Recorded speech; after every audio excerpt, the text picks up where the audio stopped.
Êxodo, capítulo 29. A consagração dos sacerdotes. Assim você os consagrará, para que me sirvam como sacerdotes. Separe um novilho e 2 cordeiros sem defeito, com a melhor farinha de trigo, sem fermento. Faça pães e bolos amassados com azeite, e pães finos, untados com azeite. Coloque-os numa cesta e ofereça-os dentro dela. Também ofereça o novilho e os 2 cordeiros. Depois traga Arão e seus filhos à entrada da tenda do encontro e mande-os lavar-se. Pegue as vestes e vista Arão com a túnica e o peitoral. Prenda o colete sacerdotal sobre ele com o cinturão. Ponha-lhe o turbante na cabeça e prenda a coroa sagrada ao turbante. Unja-o com o óleo da unção, derramando-o sobre a cabeça de Arão. Traga os filhos dele, vista cada um com uma túnica e um gorro na cabeça. Ponha também os cinturões em Arão e em seus filhos. O sacerdócio lhes pertence como ordenança perpétua. Assim você dedicará Arão e seus filhos. Traga o novilho para a frente da tenda do encontro.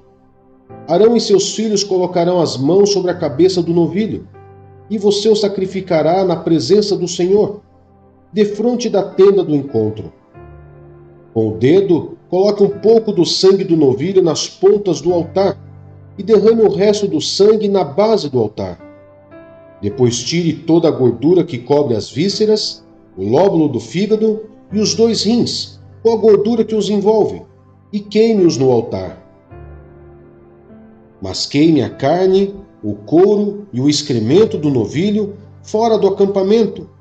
É a oferta pelo pecado. Separe um dos cordeiros sobre cuja cabeça Arão e seus filhos terão que colocar as mãos. Sacrifique-o, pegue o sangue e jogue-o nos lados do altar. Corte o cordeiro em pedaços, lave as vísceras e as pernas e coloque-as ao lado da cabeça e das outras partes. Depois queime o cordeiro inteiro sobre o altar. É holocausto dedicado ao Senhor. É oferta de aroma agradável dedicada ao Senhor, preparada no fogo. Pegue depois o outro cordeiro. Arão e seus filhos colocarão as mãos sobre a cabeça do animal, e você o sacrificará. Pegue do sangue e coloque-o na ponta da orelha direita de Arão e de seus filhos, no polegar da mão direita e do pé direito de cada um deles. Depois derrame o resto do sangue nos lados do altar. Pegue então um pouco do sangue do altar e um pouco do óleo da unção, e faça a aspersão com eles sobre Arão e suas vestes, sobre os seus filhos e as vestes deles. Assim serão consagrados, ele e suas vestes, seus filhos e as vestes deles. Tire desse cordeiro a gordura, a parte gorda da cauda, a gordura que cobre as vísceras, o lóbulo do fígado, os 2 rins e a gordura que os envolve, e a coxa direita. Esse é o cordeiro da oferta de ordenação. Da cesta de pães sem fermento que está diante do Senhor, tire um pão, um bolo assado com azeite e um pão fino. Coloque tudo nas mãos de Arão e de seus filhos, e apresente-os como oferta ritualmente movida perante o Senhor. Em seguida, retome-o das mãos deles e queime os pães no altar com o holocausto de aroma agradável ao Senhor. É oferta dedicada ao Senhor, preparada no fogo. Tire o peito do cordeiro para a ordenação de Arão e mova-o perante o Senhor, como gesto ritual de apresentação. Essa parte pertencerá a você. Consagre aquelas partes do cordeiro da ordenação que pertence a Arão e a seus filhos, o peito e a coxa movidos como oferta. Essas partes sempre serão dadas pelos israelitas a Arão e a seus filhos. É a contribuição obrigatória que eles farão das suas ofertas de comunhão ao Senhor. As vestes sagradas de Arão passarão aos seus descendentes, para que as vistam quando forem ungidos e consagrados. O filho que o suceder como sacerdote e vier à tenda do encontro para ministrar no lugar santo, terá que usá-las durante 7 dias. Pegue o cordeiro da ordenação e cozinhe a sua carne no lugar sagrado. Na entrada da tenda do encontro, Arão e seus filhos deverão comer a carne do cordeiro e o pão que está na cesta. Eles comerão dessas ofertas com as quais se fez propiciação para a sua ordenação e consagração. Somente os sacerdotes poderão comê-las, pois são sagradas. Se sobrar carne do cordeiro da ordenação ou pão até a manhã seguinte, queime a sobra.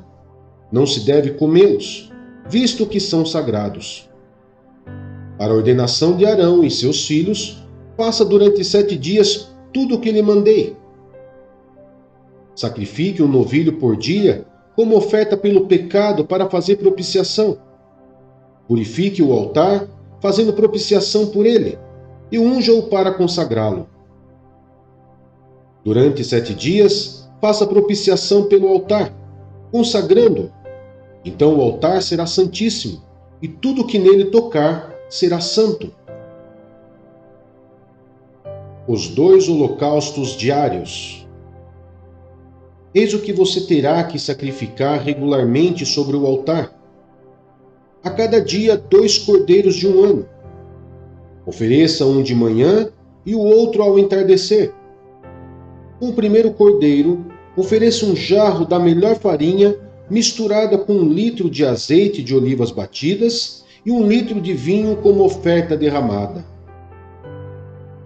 Ofereça o outro cordeiro ao entardecer, uma oferta de cereal e uma oferta derramada como de manhã. É a oferta de aroma agradável ao Senhor, preparada no fogo. De geração em geração, esse holocausto deverá ser feito regularmente à entrada da tenda do encontro, diante do Senhor. Nesse local, eu os encontrarei e falarei com você. Ali me encontrarei com os israelitas e o lugar será consagrado pela minha glória.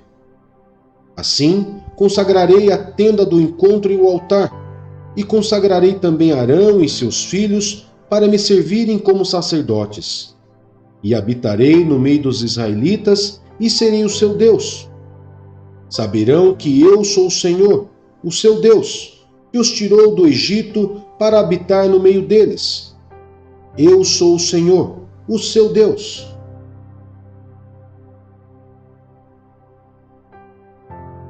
João, capítulo 8. Jesus, porém, foi para o Monte das Oliveiras. Ao amanhecer, ele apareceu novamente no templo, onde todo o povo se reuniu ao seu redor, e ele se assentou para ensiná-lo.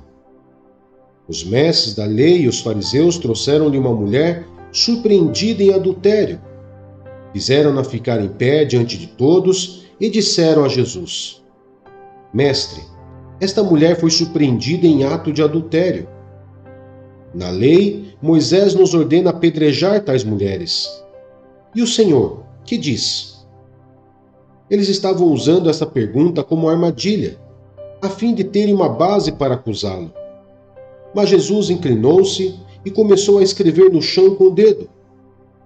Visto que continuavam a interrogá-lo, ele se levantou e lhes disse: Se algum de vocês estivesse em pecado, seja o primeiro a atirar pedra nela.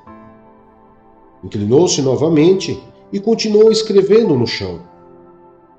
Os que o ouviram foram saindo, um de cada vez, começando pelo mais velho. Jesus ficou só, com a mulher em pé diante dele. Então Jesus pôs-se em pé e perguntou-lhe: Mulher, onde estão eles? Ninguém a condenou? Ninguém, Senhor, disse ela. Declarou Jesus: Eu também não a condeno. Agora vá e abandone sua vida de pecado. A validade do testemunho de Jesus. Falando novamente ao povo, Jesus disse: Eu sou a luz do mundo. Quem me segue nunca andará em trevas, mas terá a luz da vida. Os fariseus lhe disseram: Você está testemunhando a respeito de si próprio. O seu testemunho não é válido. Respondeu Jesus: Ainda que eu mesmo testemunhe em meu favor, o meu testemunho é válido, pois sei de onde vim e para onde vou. Mas vocês não sabem de onde vim, nem para onde vou. Vocês julgam por padrões humanos. Eu não julgo ninguém. Mesmo que eu julgue, as minhas decisões são verdadeiras, porque não estou sozinho. Eu estou com o Pai, que me enviou. Na lei de vocês está escrito que o testemunho de 2 homens é válido. Eu testemunho acerca de mim mesmo. A minha outra testemunha é o Pai, que me enviou. Então lhe perguntaram: onde está o seu Pai? Respondeu Jesus: vocês não conhecem nem a mim, nem o meu Pai. Se me conhecessem, também conheceriam o meu Pai. Ele proferiu essas palavras enquanto ensinava no templo, perto do lugar onde se colocavam as ofertas. No entanto, ninguém o prendeu, porque a sua hora ainda não havia chegado.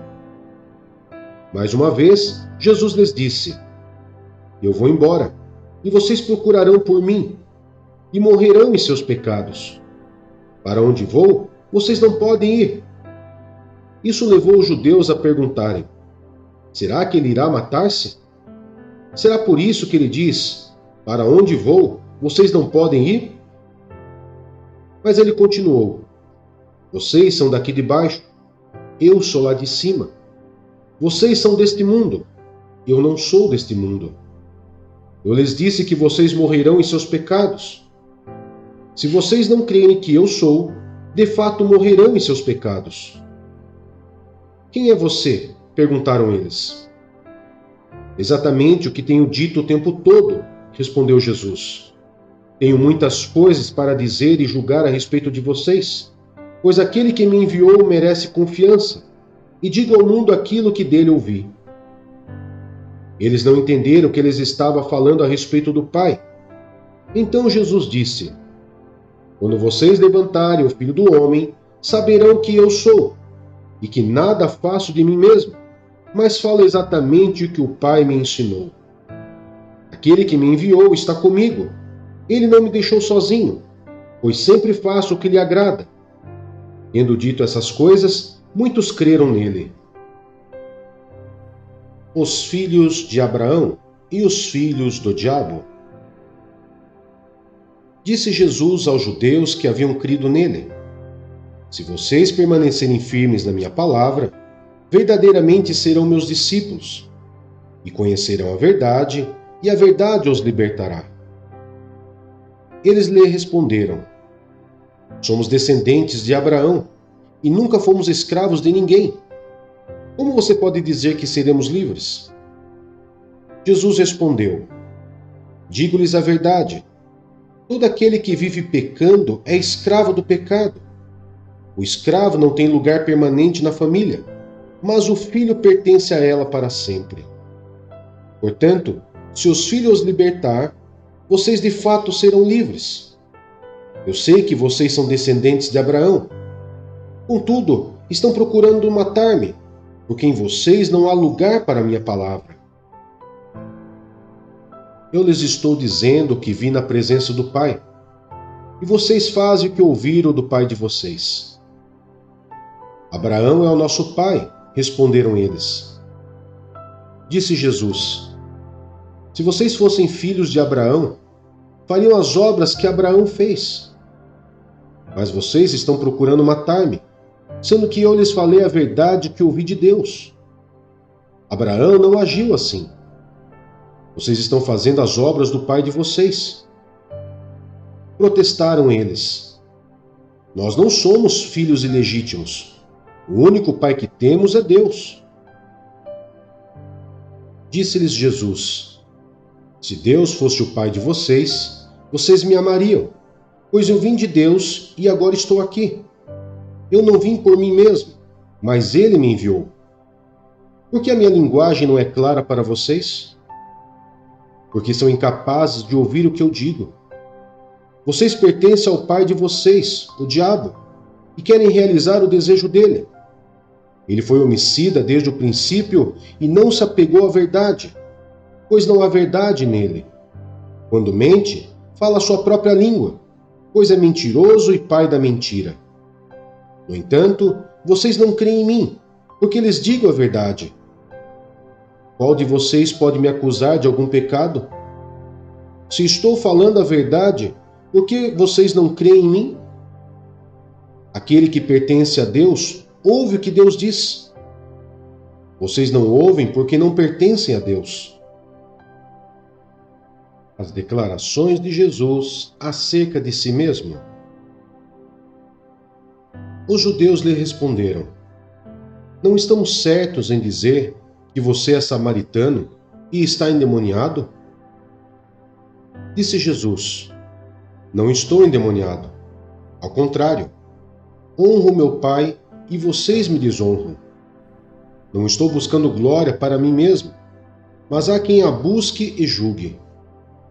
Asseguro-lhes que, se alguém obedecer à minha palavra, jamais verá a morte. Diante disso, os judeus exclamaram: agora sabemos que você está endemoniado. Abraão morreu, bem como os profetas, mas você diz que se alguém obedecer à sua palavra, nunca experimentará a morte. Você é maior do que o nosso pai Abraão? Ele morreu, bem como os profetas. Quem você pensa que é? Respondeu Jesus: se glorifico a mim mesmo, a minha glória nada significa. Meu Pai, que vocês dizem ser o seu Deus, é quem me glorifica. Vocês não o conhecem, mas eu o conheço. Se eu dissesse que não o conheço, seria mentiroso como vocês. Mas eu de fato o conheço e obedeço à sua palavra. Abraão, pai de vocês, regozijou-se porque veria o meu dia. Ele o viu e alegrou-se. Disseram-lhe os judeus: você ainda não tem 50 anos e viu Abraão? Respondeu Jesus: eu lhes afirmo que antes de Abraão nascer, eu sou. Então eles apanharam pedras para apedrejá-lo, mas Jesus escondeu-se e saiu do templo.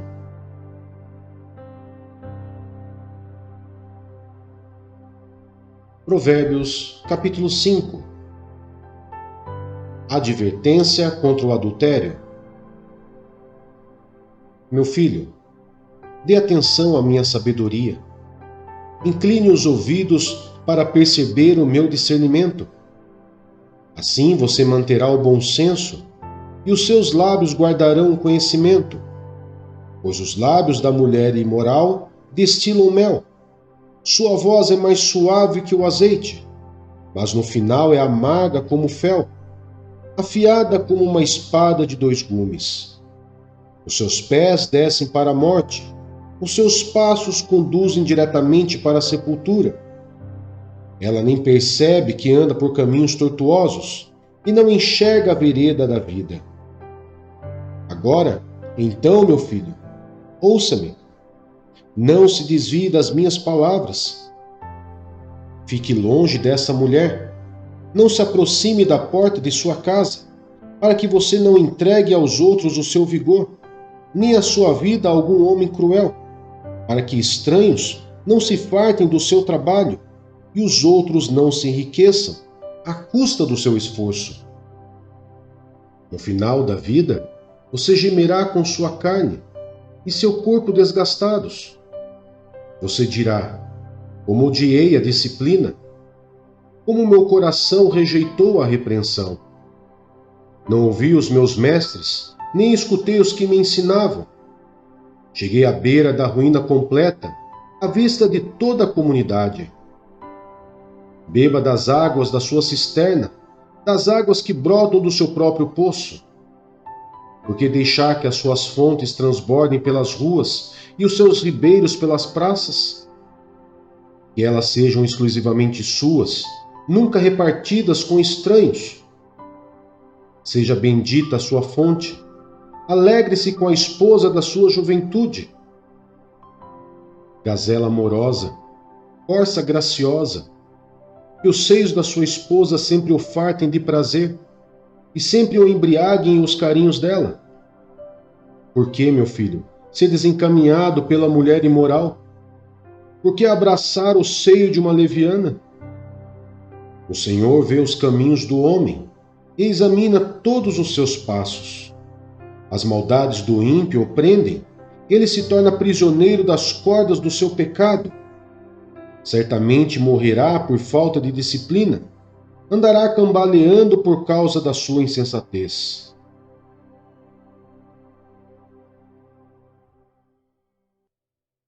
Gálatas, capítulo 4.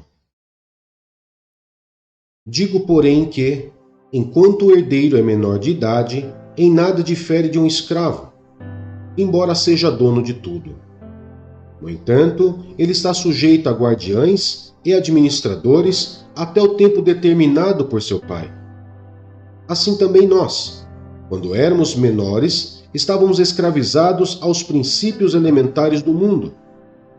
Mas, quando chegou a plenitude do tempo, Deus enviou seu Filho nascido de mulher, nascido debaixo da lei, a fim de redimir os que estavam sob a lei, para que recebêssemos a adoção de filhos. E porque vocês são filhos, Deus enviou o Espírito de seu Filho ao coração de vocês, e ele clama: Abba, Pai. Assim, você já não é mais escravo, mas filho. E por ser filho, Deus também o tornou herdeiro. A preocupação de Paulo com os Gálatas. Antes, quando vocês não conheciam a Deus, eram escravos daqueles que, por natureza, não são deuses.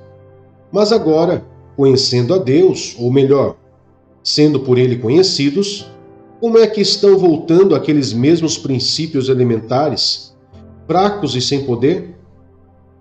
Querem ser escravizados por eles outra vez?